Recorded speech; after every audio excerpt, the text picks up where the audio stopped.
Welcome to the Nerd Party.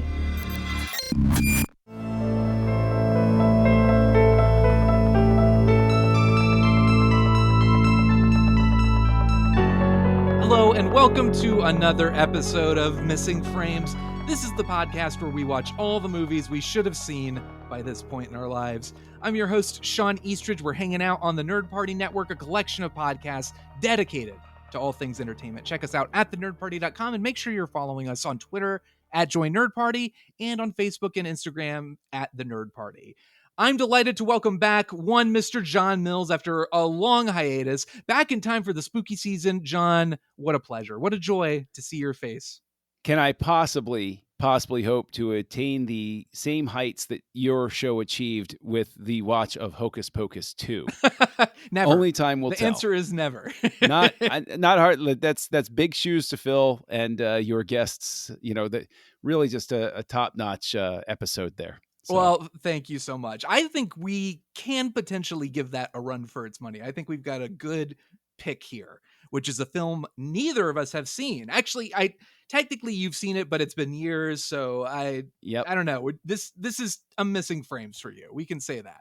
Oh, it's definitely a missing frames, but there is one scene, one moment in this movie in particular that I remember seeing on television as a child. It was not even at my house. It was at somebody else's house where it was airing on TV or they had it on videotape or something like that.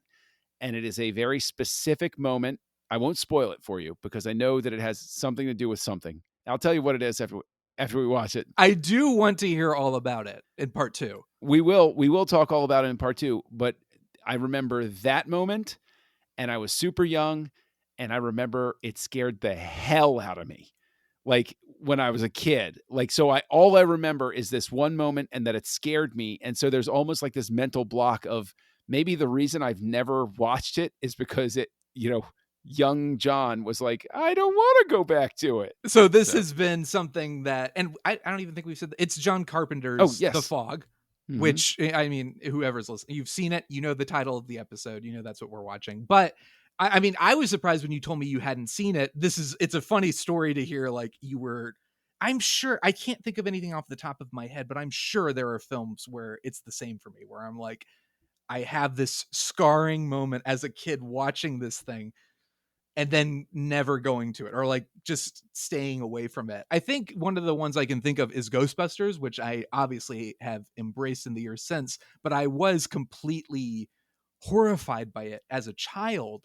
And then when I'd heard other people talking about it when I was a little bit older and they were like, oh my God, one of the funniest movies ever made. I was like, Ghostbusters is a comedy? And then I look it up and I'm like, Bill Murray, Dan Aykroyd, Harold Ramis. Yeah, of course it's a comedy. And I watched it. Yeah. I'm like, this is hilarious. But it was one of those films that I was nervous about revisiting because I had this traumatizing memory in my head. But because you're such a big John Carpenter fan, I was surprised that this is something you haven't returned to or never felt the need to return to. I just can't explain it. I really can't explain it because I have friends who love this movie, other Carpenter fans, like Joey's been on the show. We talked about Twin Peaks with him. It's like one of his favorite horror movies and stuff like that. And that's high praise from Joey because he's a very harsh horror critic in his own right. But he loves it and he's totally down with it. And when I told him, hey, I might finally watch it, he was excited. He says hello, by the way. And hey, Joey. Yeah, but it is a marvel that I haven't. It really is because I am a huge Carpenter fan, specifically of this era of Carpenter. And I think what it is sometimes with our rewatchability ruts that we get into, I love Halloween. It's one of my favorite movies. I love Escape from New York. I love They Live. I love The Thing. I love Big Trouble in Little China. I enjoyed Prince of Darkness.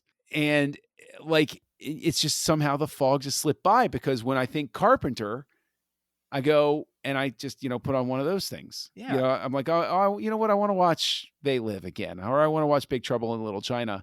And it's that weird mental lift that you put yourself in where it's like, oh, I could watch The Fog. Yeah, I don't want to watch something new tonight. And that's just basically what it is. That's what's crazy about it is you have pretty steep competition as far as his filmography, and especially horror films. Like, we're talking about landmark game-changing films that are masterpieces of the genre and just masterpieces of cinema in general. I'm thinking mainly of Halloween and The Thing, but Brad introduced me to Big Trouble in Little China, which is just an absolute joy. Not a horror movie, but still fantastic.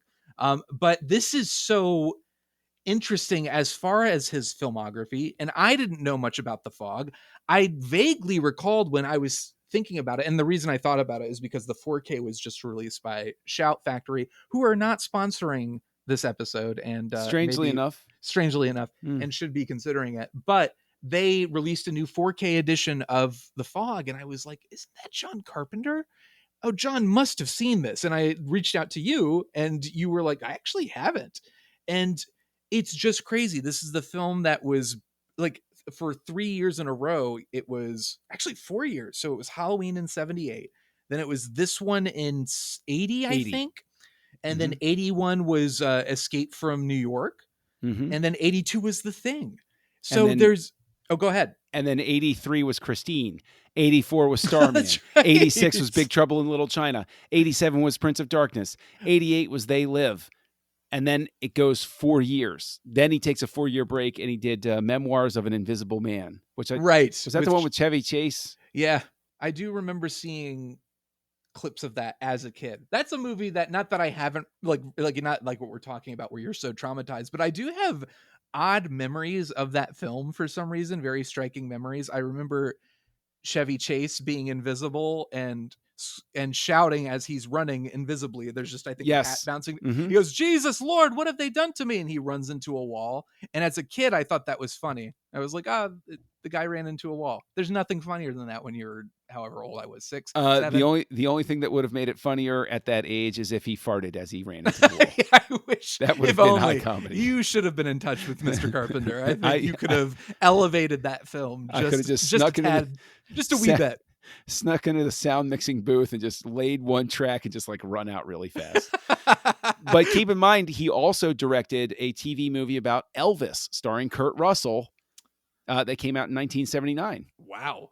Which is why it's so funny to, longtime fans of Kurt Russell, that when he has a music scene in Christmas Chronicles as Santa Claus, it was like, oh yeah, okay, he's getting back to his roots, because there's nothing that Kurt Russell does that's bad. Like I was going to say, there's nothing he can't do. Exactly.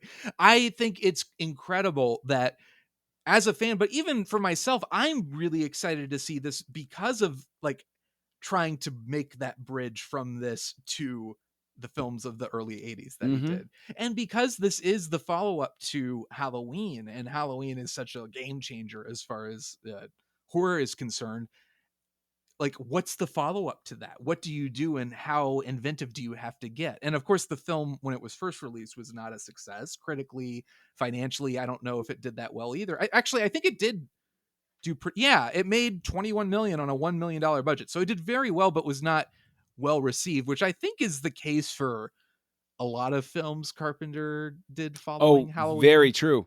And that's the funny thing. I'm glad you say that, because even The Thing was basically a flop. Yeah. And Escape from New York that's a cult darling.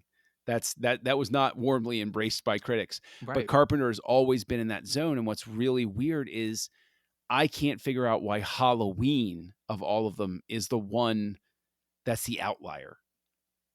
Horror movies have always tended to be, that's just schlock. You put that off to the side, because it gets credit with, giving birth to the slasher genre as we know it. But Texas Chainsaw Massacre in 74, Black Christmas in 74, those are trailblazers. They're sort of forgotten because Halloween made such an impact. And it's just weird. It's crazy that's the one. And so I'm honestly going into this knowing that it wasn't as successful as Halloween, but so few things could be. I want to look at this, and I want to know, like, what's the magic sauce that's missing, because I know from the trivia on IMDb that he chose to shoot The Fog with like Panavision lenses to make it look like a bigger and bigger budget production than it was. And that was his whole sort of approach to it. And so he was obviously thinking in terms of setting himself apart and saying, okay, I'm going to use equipment that makes it look grander than, my very low budget movie over here. I'm going to visually communicate to the audience that I've graduated to the next level. And it was anamorphic widescreen Panavision is what he shot it in. So like, that's a huge decision right there. And so I'll be really interested. Like, do I see an actual visual, move forward? Do I see something that indicates somebody who's grown in some way? And I don't know. I'm looking it up right now. I don't know who Dean Cundy is the cinematographer on this. I was going to say, it's got to look gorgeous. It's the same creative team that has worked with him on many of his best films, if not all of them. But it's like you said, Dean Cundy, and I think Deborah Hill wrote this with him, and it was edited by the same Charles Bornstein and Tommy Lee Wallace co-edited it. And try to say that. Just everyone. It's out a there, tough word. I try to avoid co-edited it. Just I want to take a moment. But they did Halloween, and I think they did The Thing as well, and Escape from New York, and a couple others. But it's the same team, and I just wonder. Critics like to hype themselves up, or they, when they're basking in their own egos or own sense of self-worth, like to think that they are ahead of the game. But what I think John Carpenter's career proves is, somebody thinks they've got you pegged, and when you wiggle out of that role that they've pegged you in, so Halloween is like the low-key slasher, very understated, very creepy, unsettling, and maybe this is a little bit more overblown, maybe a little bit big, like, they're thinking small scale, and this is going all out with effects, the same things that they held against The Thing for like being very dark and nihilistic and all these things. I just wonder if it's like, this is just another example, because again, there's been a critical reevaluation of The Fog where it's held in higher regard. People love this movie, like Joey, and other people I know are big fans of this film. It ends up in a lot of favorite horror films. And it's just interesting because, to your point, it's like The Fog is something that I feel, Halloween and The Thing are the ones you hear a lot about. And The Fog will pop up, but usually closer to the bottom of the list. No, like, not a knock against it, but it is one of those ones that doesn't seem to fall into the essential viewing for a lot of people. So it's like, on one hand, it'll be interesting to watch this as a follow-up, as just completely without like living in that day and time and knowing the critical reception of it, watching it with fresh eyes and kind of looking at it as, how does this work in his development as a filmmaker, but also what didn't work about this in terms of really connecting to critics of the time, or like, why wasn't it hailed as such at the time? And even now, why does it kind of fall under the radar? Is it just that he refined his technique for The Thing, and with Halloween he kind of,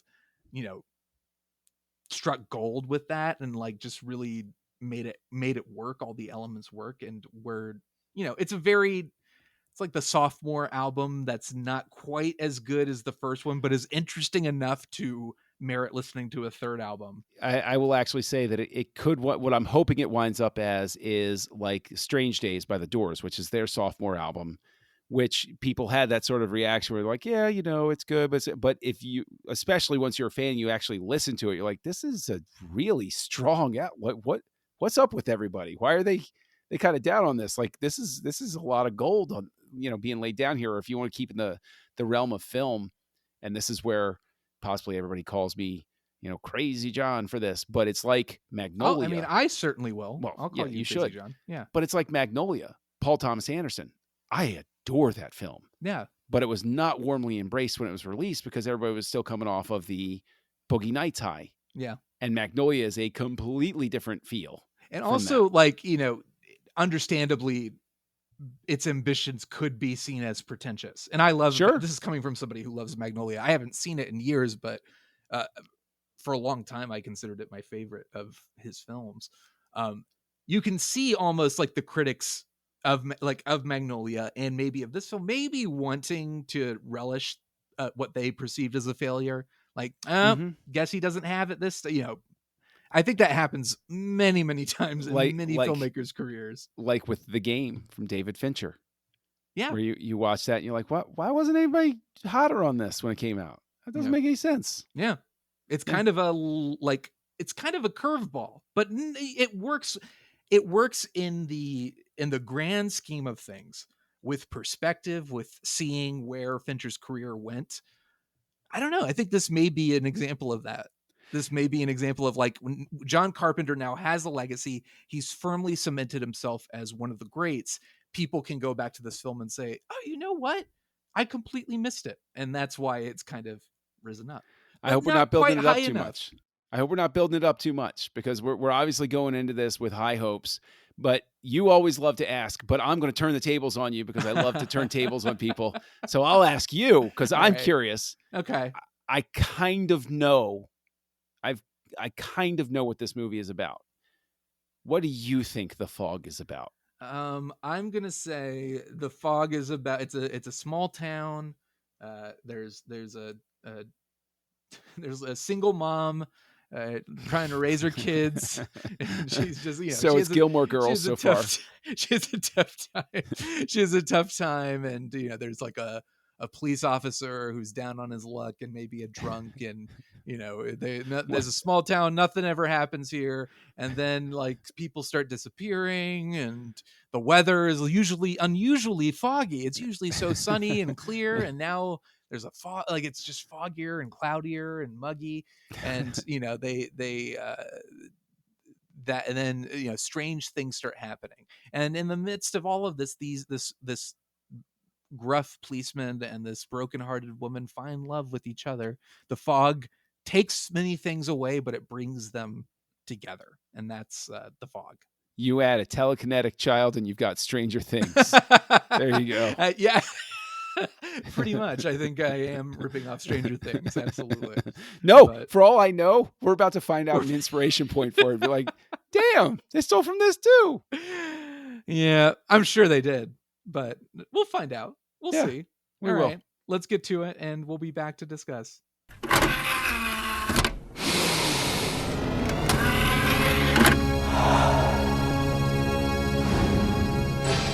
Now available to own on video cassette. And we're back. John, I'll ask you first, since you do share the namesake of this director. I feel it's only fair. Mm-hmm, mm-hmm. How do you feel about the 1980 feature film, The Fog? How do I feel about The Fog? Tell me everything. I'm going to take a real long time to tell you how I feel with very little happening and let you know how I feel about The Fog. I'm going to be dead honest. I was so disappointed. I was so incredibly disappointed. I'm on the same page. Yeah. So I want to know, I was trying to figure out, first and foremost, I am on the edge of my seat. I want to know what scene scarred you as a child. Scene at the end where Hal Holbrook is holding up the cross. I remember seeing that as a kid. And when the Dread Pirate Roberts puts his hand on the cross, that's what I remember. So okay, great. Gotcha. I was trying to figure out, because, and again, this is, as I said in the first part of this episode, I was the one who was horrified by Ghostbusters and thought that was a traumatic horror film. So I'm not pointing fingers at anybody, but it was difficult to figure out, because the monsters themselves, on the one hand, they're pirate zombies, or they're zombie pirates. That's not very terrifying, but the shots where they're in silhouette and they're backlit, and they don't use the glowing eye effect as much as they should. I think that's incredibly effective and understandable how that could be like nightmare fuel. It's not utilized as much as it should be. There's a lot that's not utilized as much as it should be, and I'm forever going to be very, very interested, because like supposedly a whole third of the movie was reshot after they screened a rough cut and they were dissatisfied, which blows my mind, because I also read a stat that they shot the whole thing in 30 days. So I'm like, how do you reshoot a third of the film Yeah. And like, what was your original schedule? Like 15? And it's not like, this is not Back to the Future where they have all that Spielberg money, or essentially Spielberg standing over their shoulder and saying, do whatever they want. I support them. Let them reshoot the whole movie with Michael J. Fox. This is it was a $1 million movie. So it was maybe, I don't know, compared to Halloween, I don't think that's much more. If memory serves, Halloween was something like $300,000. Like it was some, I mean, you adjust for inflation and blah, blah, blah. But like, yeah, it was something. There's a jump. A third of this. Yeah. There's a jump there, but it's not this is not a big budget movie by any means. No, so it's like, I guess, he did have some sway since Halloween was such a big hit to be like, no, I want to, we've got to go back and do this. And maybe they just looked at it and they were like, yeah, this is a problem. Carpenter, even the finished product, I was reading because I was like, this doesn't quite work. And I was actually, there's some directors who were like, I still love it, but he's been pretty straightforward and been like, yeah, not my best work. Which is admirable. You always want honesty in your artists and everything. The thing that's really wild to me about it is there was this, I don't know, this pacing sense where somehow it's an hour and a half long, but it feels much longer. And it's because they're like, oh, hey, we're going to spend 6 minutes watching somebody walk to a lighthouse. And it's like, yeah, I don't know if, we need to stretch that way. And the vibe I got from it was the Halloween TV cut where they had to like shoot stuff for stuff that had to be, they had to pull parts of the movie out because it's on TV. And so they shot these scenes that filled in, and it's the same sort of pacing thing where like you see this flashback of Loomis. I don't think it's flashback, or anyway, Loomis talking to the medical board about keeping Michael Myers locked up, and like you can sense the guy standing behind the camera going like, "Stretch it out, yeah, as much film as we can."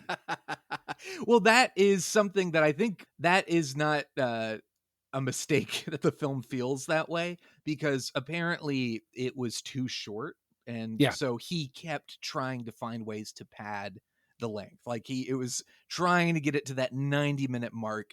And you feel it from the very first scene where you have this.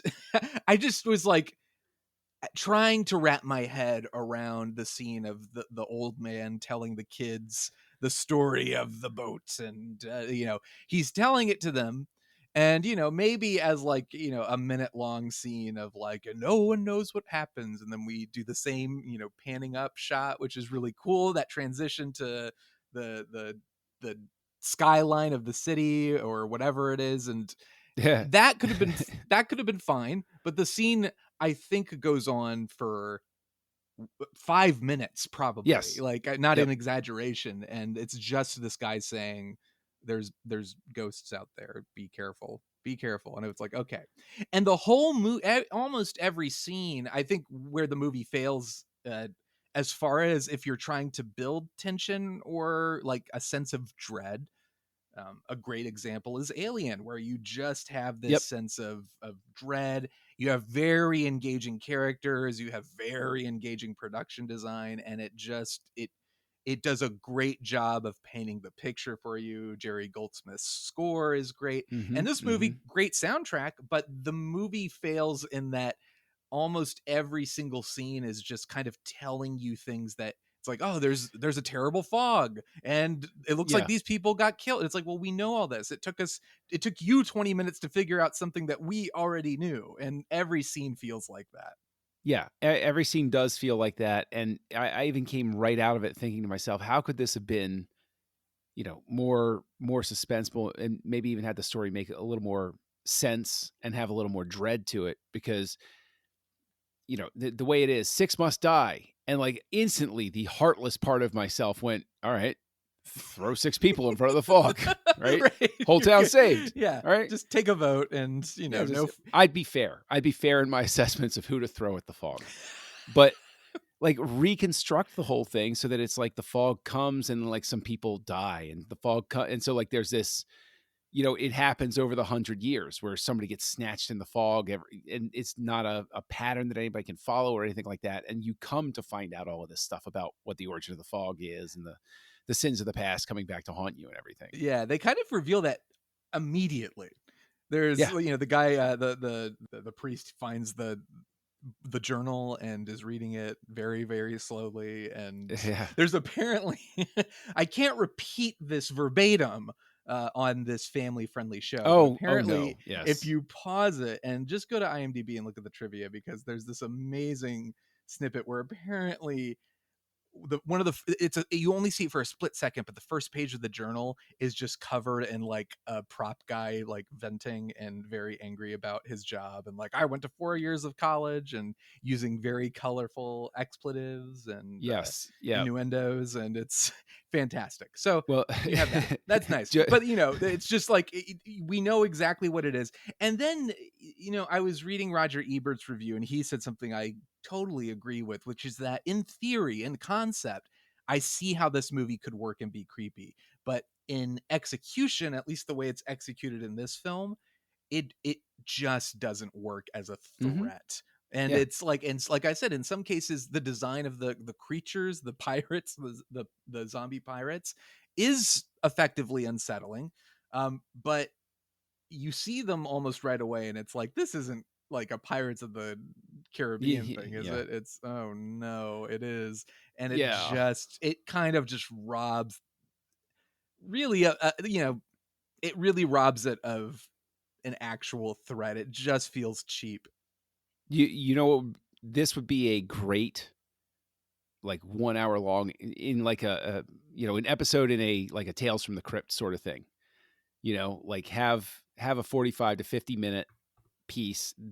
This story works with that, right? It's got the whole Stephen King-y metaphor thing going on and everything. Absolutely. I was gonna say, it feels like one of those real cheap Stephen King made for TV adaptations. And it's funny, I just read Salem's Lot for the first time, and I was getting similar vibes from I was like, well, Salem's Lot came out in what, 1973, 75, so that predates this. And it definitely seems like John Carpenter was a Stephen King fan, because there are a couple things that are almost like the two characters, Tom Atkins, so that was exciting. I was like, Tom Atkins and he and Jamie Lee Curtis are making out. The star of Halloween 1 and the star of Halloween 3. This is amazing. That was my favorite part of the entire movie, is that. But that relationship feels a little like the romance in Salem's Lot. Is the one in Salem's Lot that quick? Really? Well, so it's basically a Stephen King story without any of the character development. Exactly, which is really pesky and takes up a lot of time. Although, gosh, maybe this movie could have, look, the thing is, I don't want to spend like the whole time just curb stomping the thing, because like you said, the score is good. This is a creepy score. Yes. And there's good stuff. There's good stuff in the movie. There's a lot of there is creepy imagery. I think if you look, I remember seeing the screenshot of one of the zombie pirates standing in the fog with the red eyes, and I was like, oh, this is going to be creepy. And at the beginning, I thought it was going to be a little bit more creative, and it was trying to do like a real time thing. Like, this is all going to take place in a single night. Because when I think the radio DJ, I don't remember her name. Let me pull up trusty Wikipedia. Stevie. Stevie Wayne, played by Adrienne Barbeau. And I think she says something like, oh, we've got an hour to go, or something. She says something like that. And I was like, oh, we're 15 minutes into the movie. It's like an hour, 15 minutes long, or hour and a half. So this will all take place over a single night, which could have been an interesting device. But I guess he'd just done that with Halloween, and maybe he didn't want to go in that direction again. Yeah. But I also think that, I don't know, maybe this is just a better type of story for the page, right? Like, because the story you're talking about, I can instantly picture it. It would be great to have this story simply from her point of view. And she's trapped in the lighthouse and she doesn't know what's going on, and people are calling into the radio station and stuff like that. That's a really compelling story. It is. You can see that as like a great Stephen King novella or something, like a short story that's just very effective. And I think a lot of it has to do with what the idea of fog as a threat evokes in your imagination. When you see it on the screen, you're like, all right, this isn't quite working for me. And I just get the sense of him being like, okay, we got to throw some like guys with blades and chopping people's heads and necks and things like that, but it just doesn't work. But on the page, like in your situation, there's a radio DJ, doesn't know what's happening. There's something like there's a fog coming through. All she can see is the fog, and people are freaking out and calling into the, things like that. Why would you call into a radio station as you're being brutally murdered by a fog? I don't know, but you know what? Who cares? Let's make it happen. I'm into that version of this story because it limits it to a specific perspective, and on the page, I can just see it working better. But here we're introduced to a lot of characters, none of whom are particularly interesting or likable, and we spend a lot of time with them before anything starts happening. And you would expect that to mean, oh, we're spending time with them because we get to know them. No, we just spend a lot of time with them kind of figuring out very slowly what we know already. Very slowly. I think they it makes sense that they had that early reveal of the zombie pirates at the beginning, because you need that horror set piece, because otherwise you've got nothing. But it does rob the film of its reveal of them later on. You just lose that feeling. You know exactly how these people died. It kind of takes away the suspense, but I can see that being one of the reshoots where you just know it's like, we've got to put a kill earlier on because this movie just is just dead without it. Yeah. I mean, what's interesting about it, and what I think supports your take on it, because there's like nothing's really been solidly said, but like Carpenter doesn't do gore, really. He's never really done gore. And these pirates being put in there feel like somebody who is backed in a corner trying to get something in there, who doesn't want to do the really gory stuff. And so I feel that, he apparently wanted a PG for this movie, and it still got rated R. And honestly, I don't know why. There's no blood in the movie. Yeah. It's, well, I mean, there's there's even like, there's not even like, the two, the romance, they are in bed together, fully clothed. I think Tom Atkins has his shirt off, but Jamie Lee Curtis is very clothed. So it's very clear, like, Carpenter was pushing for a PG rating. So it's interesting that it got an R rating regardless. And I don't know if it's because there are a couple shots of like, some blades chopping up some people, but it's pretty, I mean, you don't really, the guy gets his eyes gouged out, but you don't really see you don't see it. Exactly. But yeah, so I don't know. I feel like, Poltergeist a few years later is more gory than this, and that's a PG rated film. Honestly, maybe, I don't know. This is why this really feels like a TV thing that's stretched out, where it's like, this very much feels on that smaller scale. Even, the Invasion of the Body Snatchers remake from 1978 was also PG and also had more violence and more nudity than this movie. So again, I don't know if they were just like, oh, this is the guy who did that Michael Myers movie, we're gonna, that's true, and they just stamped it with an R. But no, see, the thing is, I was going to throw out there, I was like, oh, maybe it's because a kid is in peril. But I mean, you mentioned Poltergeist. I mean, right, grief, right? The kid, like, that's the whole driver of the movie right there. Exactly. So. I also, I kind of wanted this, and again, I think it's the same thing as like why he didn't do it all in a single night, because he likely didn't want to get pigeonholed into like, oh, he's the horror director that does single night events. And then Invasion of the Body Snatchers, as I mentioned, which I love the remake, the 1978 remake to be specific, so much, and that was just a couple years before that. But I feel like this could have really benefited from a little body snatching. There was a part of me that I thought they were going there, because the guy who gets his eyes gouged out suddenly comes back to life and then just falls over before he does anything. Except to scratch the number 3 into the tile. Yes, he scratches the number 3. And that's it.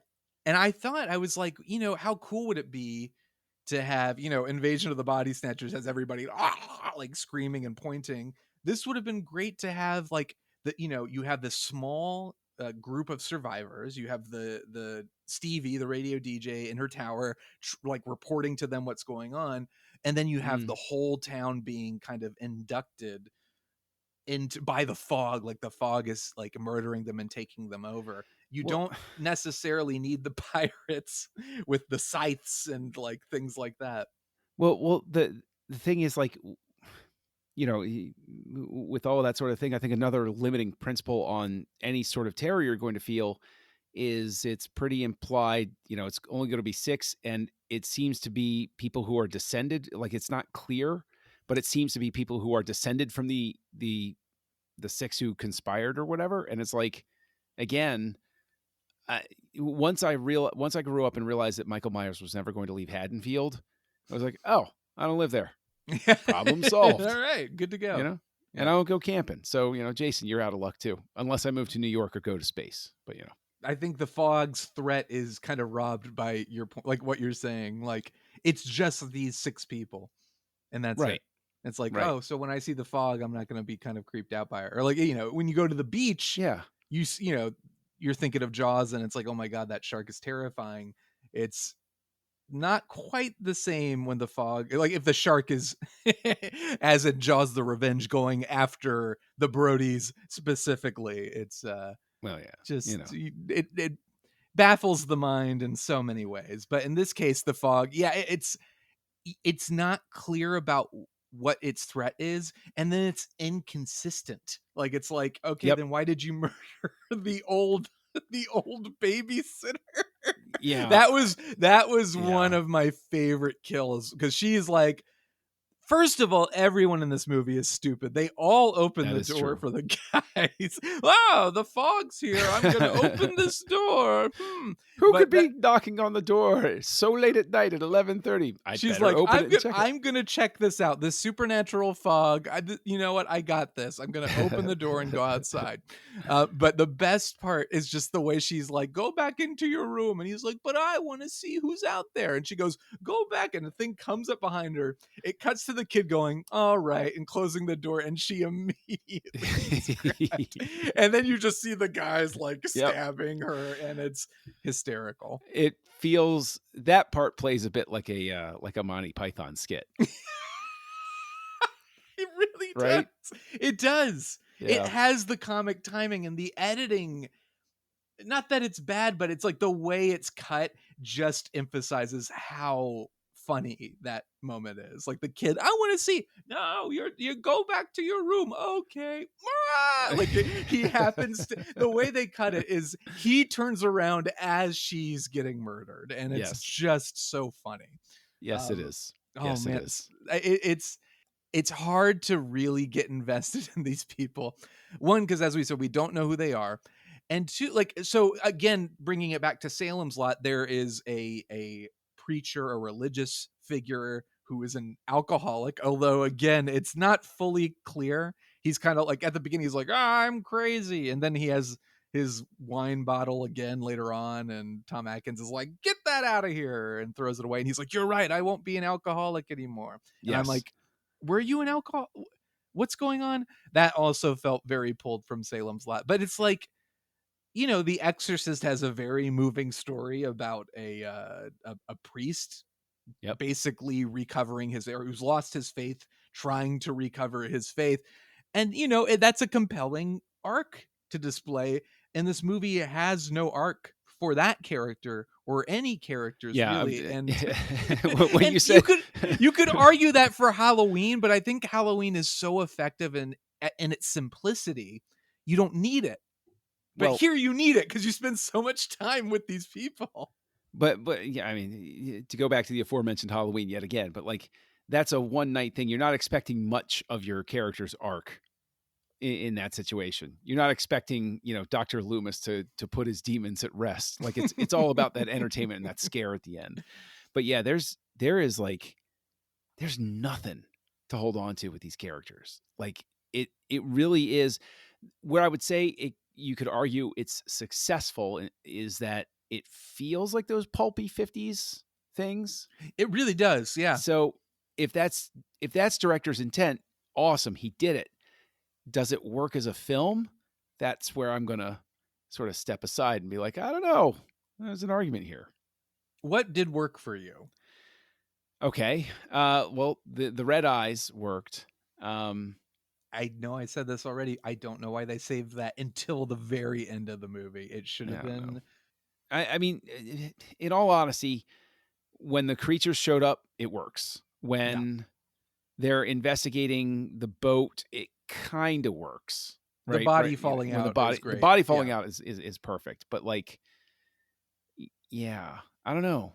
The cinematography is great. Like the lighting, lighting is much more zany is not the right word, but there are a lot more colors. Like, Halloween is very autumn tinged, very kind of fall oriented to give you that kind of feel of the season. And this is like, there are lots of colors. There are blues, there are reds, there's very dramatic lighting. And I'm thinking the reason I thought of this is because the scene on the boat with the guys being taken out is actually relatively effective in its lighting. It's like it's very good. And I like whenever there are a couple great shots of like the silhouette of these ghosts or whatever they are. Particularly I'm thinking of the one where they're in the truck and they just rescued the kid and they're trying to get away and they're stuck in the mud, and you see out of the driver's side window, there's all of a sudden you see the silhouette, the way it's lit, it reveals it. There's some, I mean, it showcases the talents of this amazing team of people, but it doesn't, like, the story is not there to support that talent. It's almost like, I don't know. Like, it's just like, sometimes you can say, oh, well, this person wrote the script and that person maybe ruined it. But it's like, in this case, it's the same. It's John Carpenter. It's Deborah Hill. Yes. Well, I mean, Carpenter doesn't have, he doesn't bat 1,000 through his career, let's say. But like a more sensible arc, in all honesty, is that this seems in some weird way like the movie that should have come before Halloween. Because like you're saying, you can tell there's real talent at work here. This is how you would have expected his arc to go, right? You go to Dark Star, you go to this, you go to Halloween. And instead Halloween came first. And I think it really is just the fact that they were already at that point that they needed to be.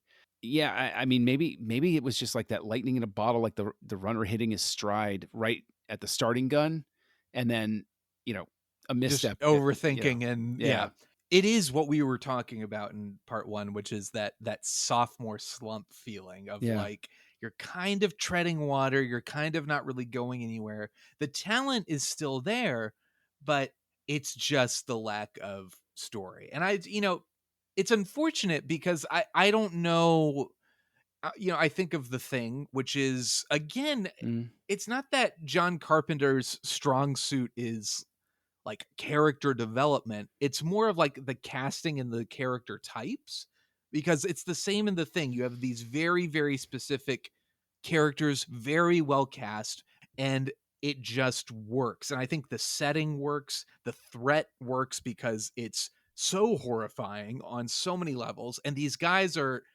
very isolated, very alone, and it just feeds into the terror a little bit better. And it does a much, much better job of building the sense of dread, because you almost from the get-go know something is wrong, and it's paced so much better. So this feels like a necessary stepping stone to get to The Thing. Like, I think there are, well, I guess I'd throw that as a question to you. What lessons can Carpenter, or what lessons do you think The Fog taught him that he took with him moving forward in his career? Oh my gosh. See, that's tough, because script writing is never like the strongest suit for Carpenter.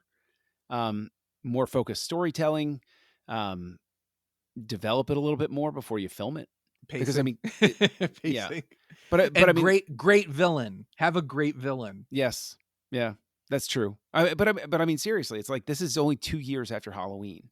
Like, that's too fast. Maybe it's just he was already more interested in Escape from New York and was just like getting past this. Who knows?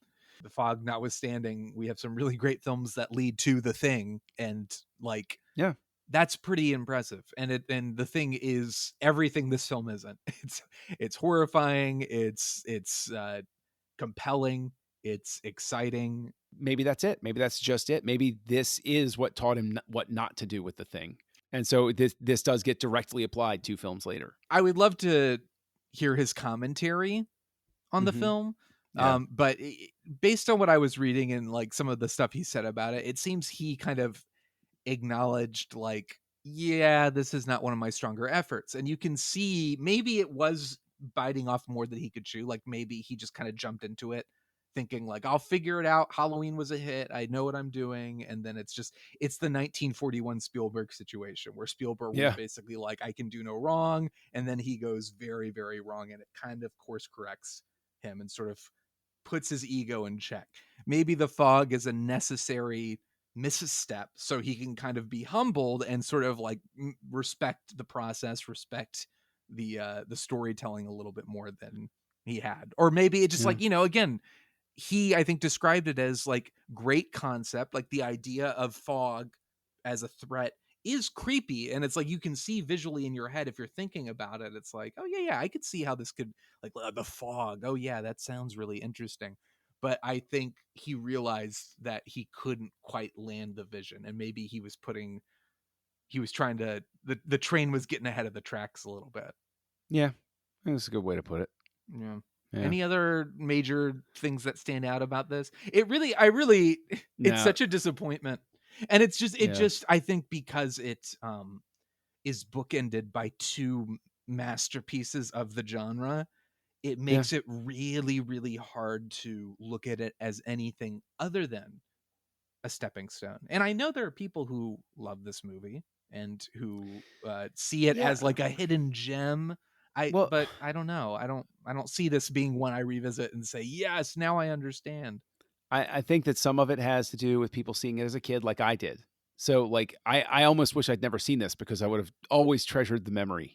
But, it's up to me to ruin everything about your life. So, but I mean, the thing is, it's like to speak to that there are people who love it. Mutual friend of the show, Joey, he loves this movie. It's one of his favorite horror movies. Oh, Joey's gonna hate this episode. He is, and he's gonna hate me. But I kind of prepped him for it. Send me nasty messages. Probably so, but that's just because of how you felt about Twin Peaks season 3. That's true. Yeah. To me, in Carpenter's film, in his filmography, it is the stepping stone that is a lesson learned, and there's some really cool stuff in it. There's some very impressive filmmaking on display, but it's just in service of a movie that just doesn't work. Yeah. So yeah. Well, at least they dusted themselves off and kept rocketed through the 80s. That's it. So that's the lesson. If at first you don't succeed, keep trying. Eventually, you too will make the thing. You could be on your way. Although let's keep in mind that this is a movie that was a financial hit. And we're dragging it like this. So that's true. So what do we know? We don't know anything, clearly. Yeah. All right. Well, I guess final ratings. I just want to do what's her name's? How many Kobrits? Is that the old lady's name? Yes. How many Kobritzes, Mrs. Kobritzes, do you give The Fog on a scale from 1 to 5, 1 being the lowest, 5 being the highest? But see, the thing is, now you've driven me toward the lowest possible number I can give it, because I don't want poor Mrs. Kobritz to have to go through that too many times. So, as you see, my plan, you figured it out, John, per usual. I'll be honest. When it first ended, I was like, oh, there's a lot, they knew what they were doing. They photographed well, all these sorts of things. Maybe I'll give it a 3. Then I sat with it for a little bit. I'm like, yeah, really 2.5 is sort of our ceiling here. And just through this conversation, I got to land at a 2. This is a 2 out of 5. I would say I'll give it the 2.5, but I felt the same way. It was like it ended and I was like, well, that wasn't bad. And then it was kind of like, well, but it wasn't very good either. And I just, I know it's not fair to hold it up against The Thing. Carpenter is a more experienced filmmaker by that point, and a more experienced storyteller. But I just kept thinking, I was like, there's no way I'm going to go to this as my choice John Carpenter Halloween season viewing. Like, nope. I'm going to watch Halloween. I'm going to watch The Thing. And then this just feels like something you put on in the background of another room while the party's going on somewhere else. Well, let me ask you, you've seen all of Carpenter's other 1980s movies, right? Not all of them. No. Let me guess. I haven't seen Escape from New York. What? Yeah. Why, that Shawn? That could be a future missing frame. We may have to get Mr. Gullickson on for that one too. Oh, come on, Brad. Come back on the show. Here's the other real question. Do you think Brad likes The Fog? I feel like he does. This is a 5-star for Brad. This is a 5-star film for Brad, for sure. Yeah. All right. Well, John, tell the good people at home about all the wonderful things you're doing at the Nerd Party and elsewhere. You can find me here on the network co-hosting 2 shows. One is Aggressive Negotiations, a Star Wars podcast that I co-host with Matt Rushing. And the other one is House Lights that I co-host with Darren Moser and Tristan Riddell, where we look at the works of directors through different crazy categories, including James Bond directors, which I know you're listening to that one, right, Sean? Oh my God. Guy Hamilton. He's a hero to all. He is a hero to all, but is he really a John Glenn? I don't know. Maybe you have to tune in to House Lights and find out. But and I guess everybody knows where they can find you elsewhere, right? Maybe. I don't know if they want to, but I am on Twitter at YayShondorMan. I am on Letterboxd ShondorMan05. The fog is coming for us. I think it's if I look out my window, I can see it. It's on its way. It's not happy with this episode. And here's the thing. When they knock on my door, I just won't open it. And that's it. Problem solved. Don't let them into your house. Okay, look, that's another problem, but that we didn't even touch on. But okay. Good enough. 2 out of 5. That's it. 2 out of 5, 2.5 out of 5. We're good. That's it. Good night, ladies and gentlemen. Thank you for listening, and we will see you at the movies.